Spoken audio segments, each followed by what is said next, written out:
এ কি কোথায় যাচ্ছি আর কি দেখে হঠাৎ করে ওয়াও বলে ফেললাম। চলেন পুরো ভিডিওতে আজকে খুব সুন্দর কিছু দৃশ্য আপনাদের সাথে শেয়ার করি।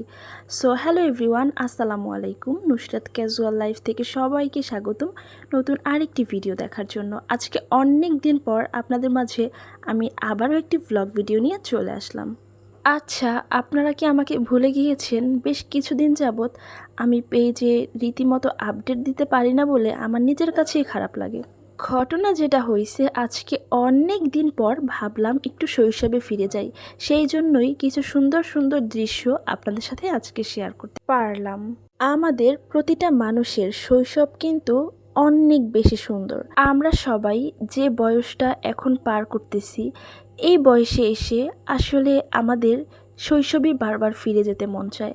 কারণ আমাদের এই বয়সটাতেই যত ডিপ্রেশন, মন খারাপ এবং হতাশা সব কিছুই যেন জেঁকে বসে।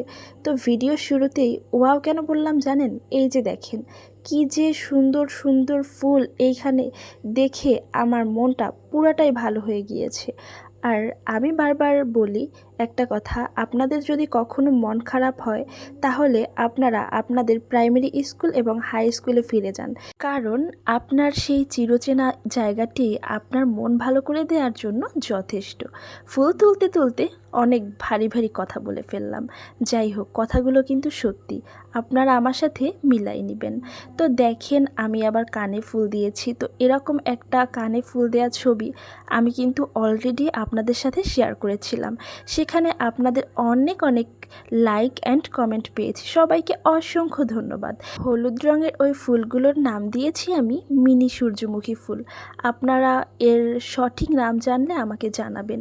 শুধুমাত্র কি মিনি সূর্যমুখী ফুল? এখানে কিন্তু ভ্যারাইটিস ফুল আছে।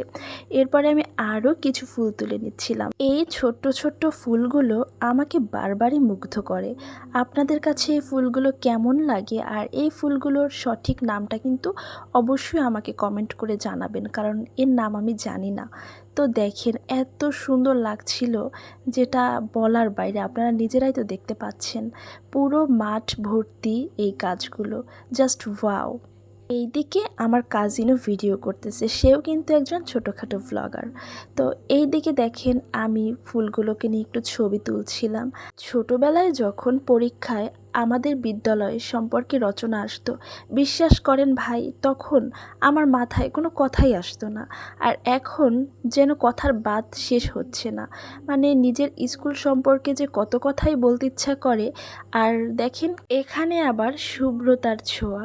সাদা মানেই আমার কাছে মনে হয় শুভ্রতা, সাদা মানেই আমার কাছে পবিত্র লাগে। তো দেখেন আমি আমাদের প্রাইমারি স্কুলের সামনে এসে কিছুক্ষণ দাঁড়িয়েছিলাম। এ যে কী এক শান্তি, আমি আপনাদেরকে বলে বোঝাতে পারবো না। আর এখানেও আবার দেখলাম কিছু মিনি কাশফুল ফুটে আছে। এইদিকে ঝড় শুরু হয়ে যাচ্ছিল, কারণ এখন যেহেতু ঝড়ের সিজন, আপনারা সবাই জানেন সব সময় কম বেশি মেঘলা থাকে, বাতাস থাকে। এখন চলে আসলাম আমাদের হাই স্কুলের মাঠে। তো আমার কত সুন্দর সুন্দর সময় যে এখানে কেটেছে, আপনাদেরকে এই ভিডিওর মাধ্যমে আমি ছোট্ট একটা গল্প বলি। এই যে স্টেজটা দেখতে পাচ্ছেন, এই স্টেজে আমি একবার কান ধরেও দাঁড়িয়েছিলাম। কি অদ্ভুত কথাবার্তা, তাই না? আসলে সত্যি কথা বলতে ছোটবেলা থেকেই আমি ভীষণ দুষ্ট ছিলাম। বিশেষ করে যখন আমি হাই স্কুলে উঠলাম, তখন আমার কেন জানি অ্যাসেম্বলি করতেই মন চাইতো না। আর তার জন্যই যত ঝামেলা, আমার প্রতিটা কথা মনে পড়ছিল আর অনেক বেশি হাসি পাচ্ছিল। আবার অনেক অনেক জায়গায় অনেক বেশি স্যাডও হয়েছি, কারণ আবারও সেই শৈশবে ফিরে যেতে মনে চাইছে। সময়গুলোকে হয়তো কখনো আর ফিরে পাবো না, কিন্তু স্মৃতিচারণ তো করতেই পারি। সেই জন্যই মাঝে মাঝেই চলে যাই এই সুন্দর জায়গাগুলোতে, আর যেখানে এসে বেশ কিছু সময় কাটিয়ে যাই। কারণ এখানে আসলে মানসিক শান্তি পাই, কি একটা তৃপ্তি। আপনারা কিন্তু আমার কথা কিংবা আমার ভিডিও দেখেই বুঝতে পারছেন যে আমার কতটা মন ভালো হয়ে গিয়েছিল এই জায়গাটাতে এসে। এখানে 10টা বছর ছিলাম, ভাবতেই চোখে পানি চলে আসে। আপনাদের কাছে আমি একটু সরি চেয়ে নিচ্ছি, কারণ আজকে আমার ভিডিওটা একটু লং হয়ে গিয়েছে। আসলে পছন্দের জায়গাগুলোতে আসলে মনটা একদম আটকে যায়। ভিডিওটা আজকে আর লং করব না, অলরেডি অনেক বড় হয়ে গিয়েছে। পছন্দের সেই জায়গায় এসে এখন সেই ছোট্টবেলার কথা মনে পড়ে বাসায় চলে যাচ্ছি ভারাক্রান্ত মন নিয়ে। আর যাওয়ার সময় আচার খাচ্ছিলাম। যাই হোক, ভিডিওটা এখানেই রেখে দিচ্ছি। ভালো থাকবেন সবাই। আসসালামু আলাইকুম।